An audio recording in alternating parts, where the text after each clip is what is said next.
ጋይስ በሀገራችን ምን አይነት መከባበር ምን አይነት መቻቻል ምን አይነት የሃይማኖቶችም መከባበር እንደታየ ልንገራችሁ። ይህ የሆነው በሆሳና ከተማ ነው። በኢትዮጵያ ኦርቶዶክስ ተዋሕዶ ቤተክርስቲያንና በፕሮቴስታንት ቸርች መካከል የነበረው ይህ የመመሰጋገንን ነገር አንዴ ልንገራችሁ።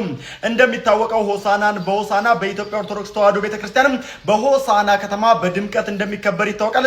እንዳጋጣሚ ሆኖ ታዲያ በዛኑ ቀን ውስጥ ለዘ ፕሬሰንስ ኦፍ ጋድ ኢንተርናሽናል ቸርችም ትልቅ የተባለ የወንጌል ኮንፈረንስን በዛኑ ቀን በዛው አካባቢ አዘጋጅታ ነበር። ይህንን ተከትሎ ታዲያ የድምጽ መደበላለቅና እንደዚሁም ደግሞ አላስፈላጊ ግርግር እንዳይፈጠርም ሁለቱ ማለትም የኢትዮጵያ ኦርቶዶክስ ተዋሕዶ ቸርችና እንደዚሁም ደግሞ የፕሮቴስታንት ቸርች ንግግር ያደርጋሉ። እዚህም ታዲያ የፕሮቴስታንት ቸርች ያዘጋጀችውን ትልቅ የተባለ ኮንፈረንስን የኢትዮጵያ ኦርቶዶክስ ተዋሕዶ ቤተክርስቲያን ጥያቄን በመቀበልም ወደ ሌላ ቀን አዛውረውታል። ወደ ሆሳና የሚመጡ እንግዶችም የኛም እንግዶች ናቸው ሲሉም እንግዲህ መልእክታቸውን አስተላልፈዋል።